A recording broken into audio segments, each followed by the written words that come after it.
What if the life you've built so carefully suddenly feels like a cage? You have the job, the family, the routine, everything you thought you were supposed to want, and yet, there's still an invisible weight pressing on your chest. You wake up in the morning and wonder, is this it? Is this all there is for me? Midlife has a way of sneaking up on us. One day, everything feels steady. The next, the spark is gone. Relationships feel flat. Work feels meaningless. Even the reflection in the mirror seems to be asking you a question you cannot answer. Carl Jung didn't call this a midlife crisis. He called it an invitation, an awakening, a turning point, where the hidden parts of yourself, the shadow, begin to demand your attention. And here's the shocking truth. The very part of you that you've ignored, repressed, or denied may be the missing key to why you feel stuck. Think about it. Have you ever found yourself overreacting to small things? Felt envy toward people who seemed freer than you? Carried a quiet resentment you couldn't explain? These emotions aren't random. They are signals from deep inside, whispering that something vital has been left behind. So the question is, will you listen, or will you keep pushing it down until life forces you to face it? Stay with me, because toward the end, we'll explore the practice Jung considered most essential, the one that can turn midlife despair into renewal. The difference between sinking into emptiness or awakening into a life that finally feels whole. So, let's begin this journey into the shadow. When Jung spoke of the shadow, he wasn't describing something evil or dangerous. He was pointing to the parts of ourselves we've buried, the qualities, the emotions, the desires, even the creativity that we decided were unacceptable. Over time, these hidden pieces sink deep into the unconscious, but they don't disappear. They wait, and at midlife, they often rise with full force. Why does it matter so much now? Because midlife is not really about age. It's about the moment when your outer life can no longer distract you from your inner truth.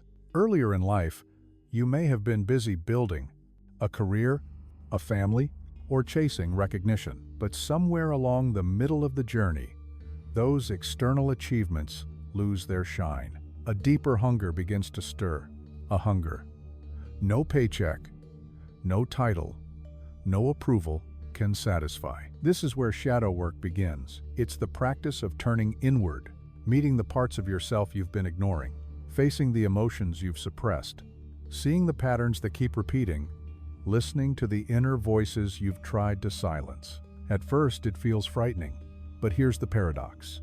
The shadow holds not only your wounds, but also your hidden gifts. What feels like darkness is often the doorway back to your most authentic self. Jung believed that making peace with your shadow is essential to becoming whole. Without it, we remain divided, stuck in old roles and identities that no longer fit. With it, we step into a more complete version of ourselves, wiser, freer, more alive. Think of it this way. Imagine carrying a suitcase since childhood. Inside are the feelings you weren't allowed to show.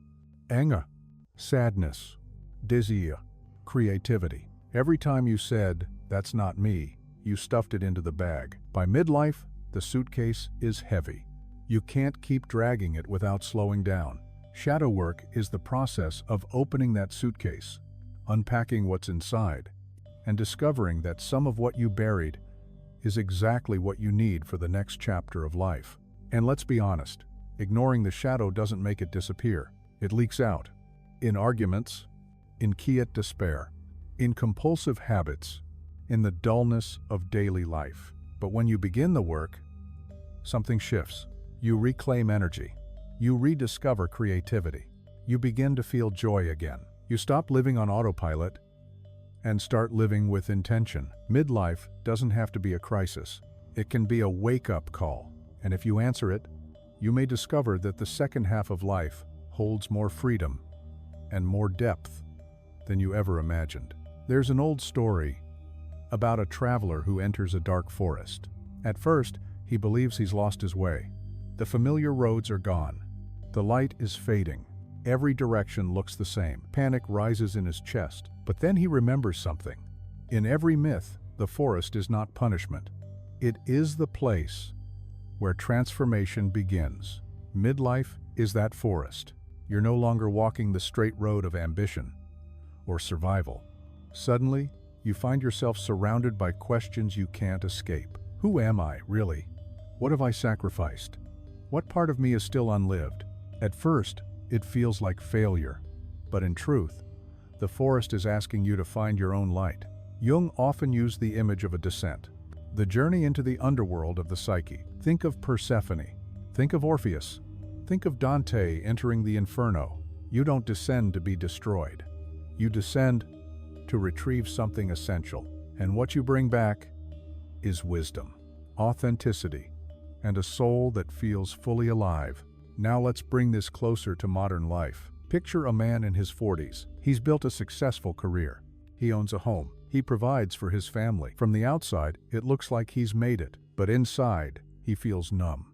Every day is repetition. He grows irritated with his children, withdrawn from his partner, secretly jealous of people who seem passionate about their work. He tells himself to be grateful, but gratitude feels hollow. What he doesn't realize is that his shadow is knocking. The parts he buried long ago, his creativity, his sense of play, his longing for freedom, are demanding to be heard. He was taught that responsible men don't waste time on dreams, so he buried them.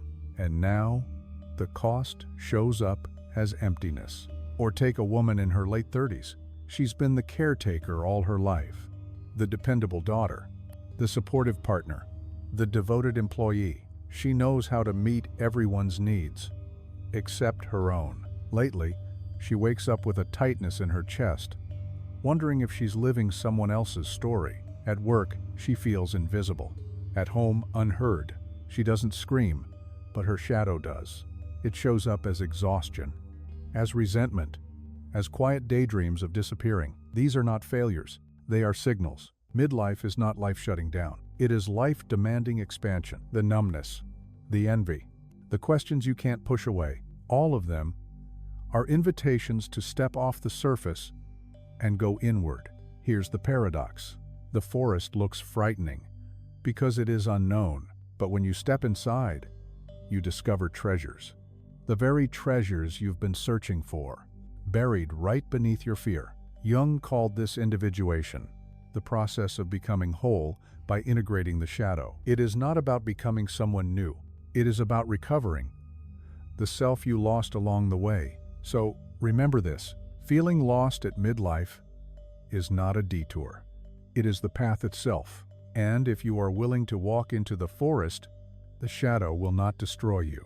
It will guide you toward the life you were always meant to live. Have you ever snapped at someone over something small, an unwashed dish, a delayed text, a coworker's harmless comment, and then wondered, why did that hit me so hard? Jung would say, when your reaction is bigger than the situation, it isn't really about the dish or the text. It's the shadow speaking. These emotional surges are old, buried feelings. Anger, disappointment, shame, emotions that were never given space, and midlife has a way of pulling them back to the surface. Picture this. A father scolds his teenage son for being lazy. On the surface, it looks like discipline, but underneath, it's his own buried fear of failure. The boy's behavior touches an old wound that was never healed. So the next time you feel yourself overreacting, pause. Ask gently, what part of me is this really about? Even just naming it can change the whole experience. Another sign is projection. We often see in others what we can't face in ourselves. And in midlife, this becomes even stronger. You might find yourself criticizing others for qualities you secretly repress, or admiring people for qualities you've long denied in yourself. Imagine a woman who feels irritated every time her colleague speaks confidently in meetings. She mutters, "She's so arrogant." But in truth, her colleague reflects back her own suppressed confidence. She was taught to stay quiet, to not take up space. So when she sees someone else do it, envy and judgment rise. The next time you feel that strong dislike or admiration, pause. Ask, could this quality also live in me? Have I disowned it? Then take one small step. Speak up once in a meeting, or share an opinion with a friend. And then, there's the emptiness. Perhaps the most haunting sign of the shadow in midlife. Outwardly, everything looks fine. The career, the home, the family. But instead of fulfillment, you feel like you're running on autopilot. Life looks alive on the outside, but feels dead on the inside. This isn't failure. It's the soul's quiet protest. Jung once wrote, "People don't suffer from a lack of success, but from a lack of meaning. And when meaning fades, the shadow rises, asking for attention." Picture a man in his 50s. He looks around his beautiful home and asks himself, "Why doesn't this feel like mine?" He has everything he worked for. And yet, something essential is missing: his unlived self. If you've ever felt this way, try this. Ask yourself, what did I love as a child before the world told me who to be? Write freely for 10 minutes. Often, buried passions and forgotten dreams hold the key to rekindling your vitality. So these are the first signs: overreactions that reveal buried wounds, projections that mirror your hidden self, and success that feels strangely empty. They're not failures.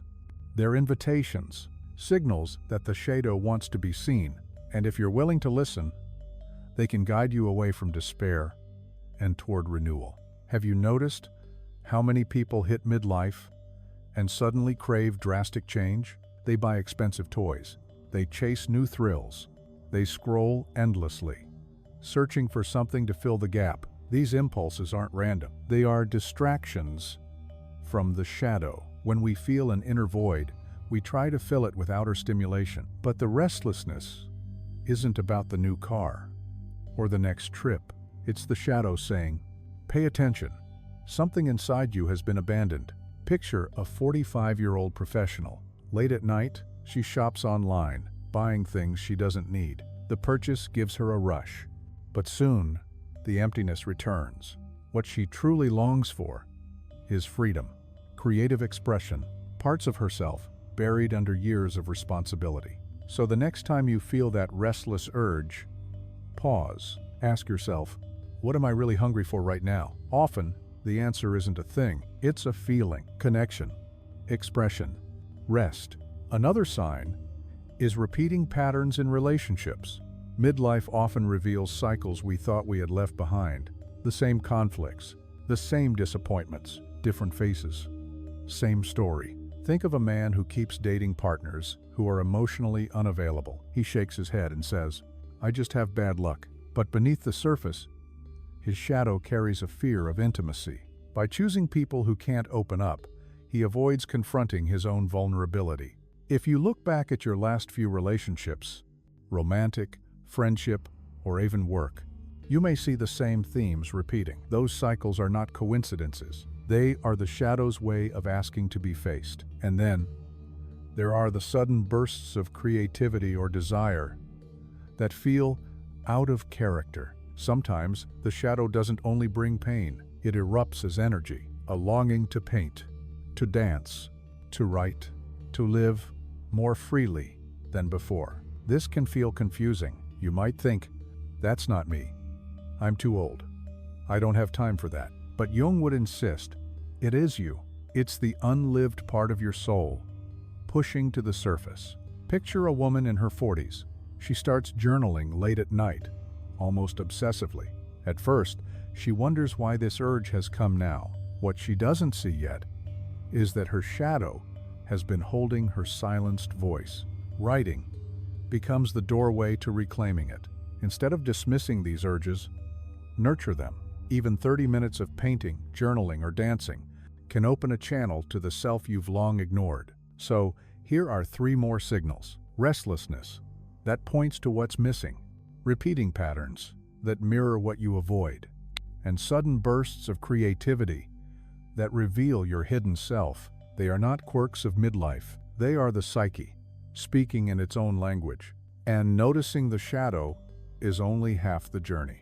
The real transformation begins when you start weaving it back into your life.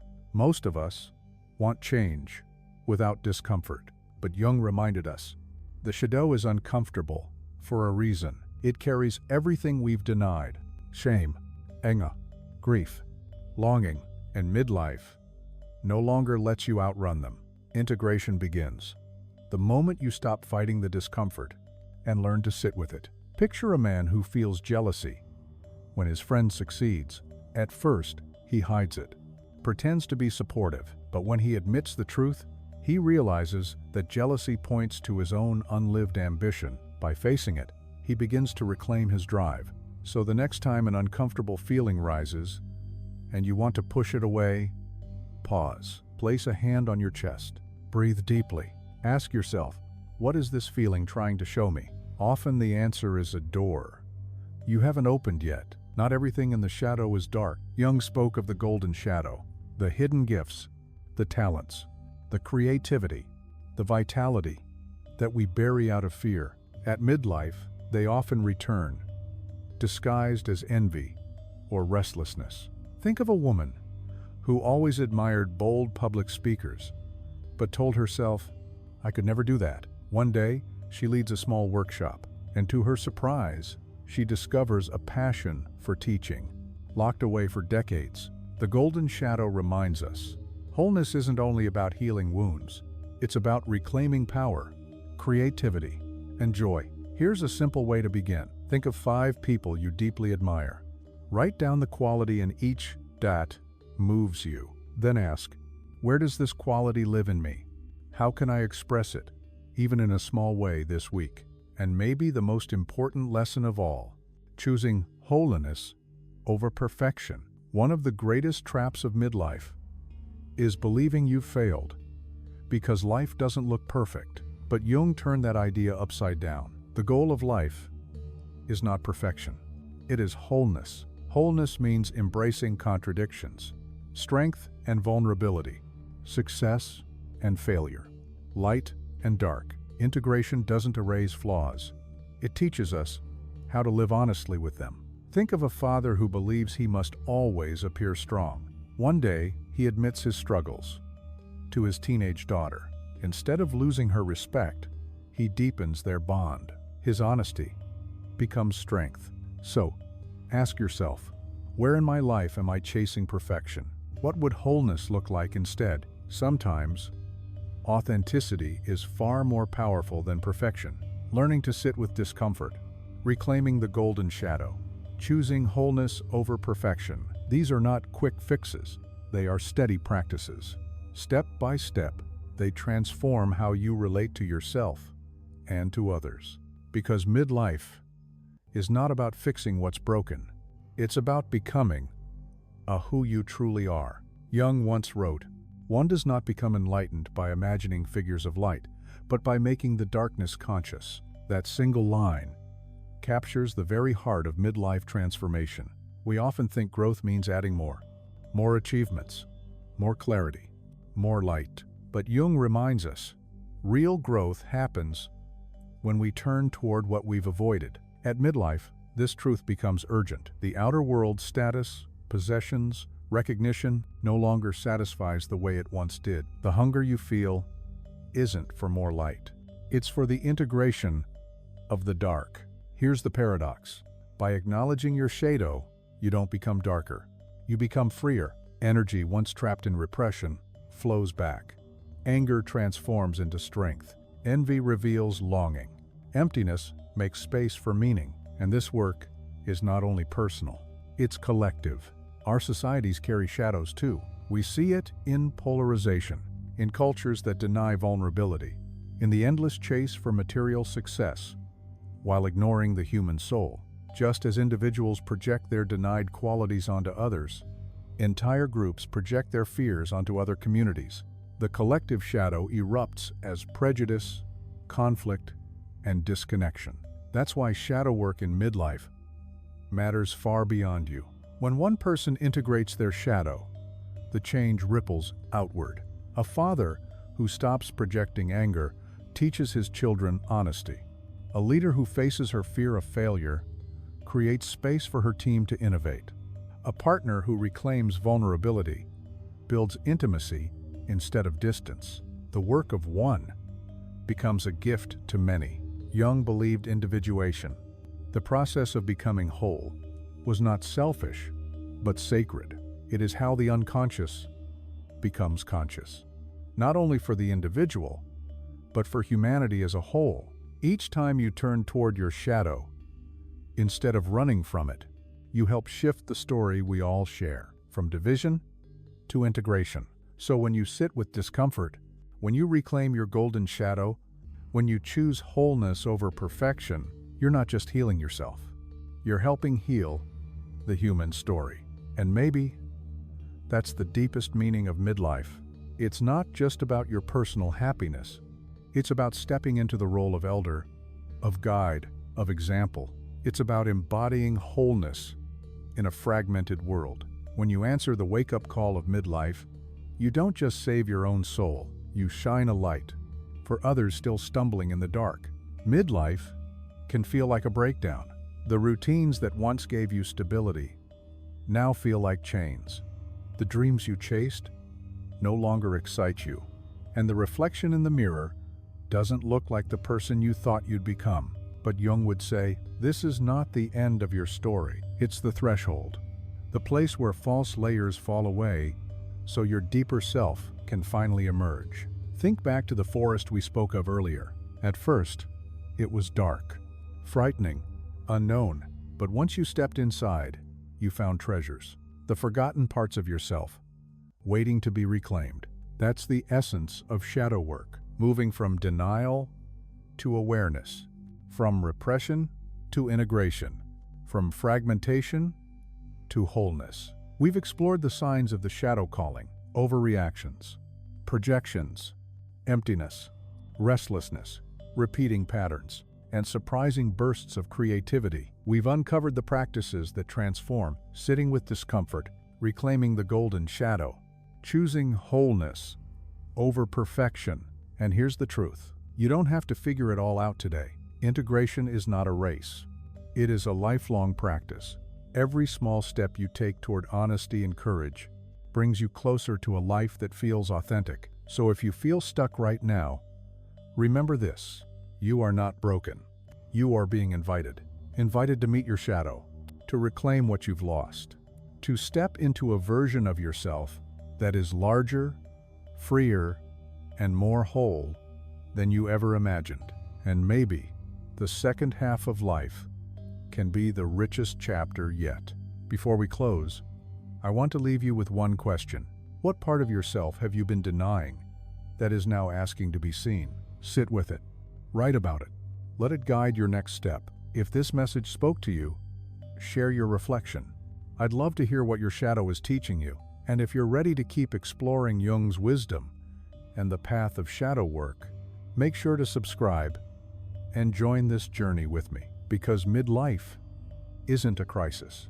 It's a wake-up call, and if you answer it, you may find that what once looked like an ending is actually your true beginning.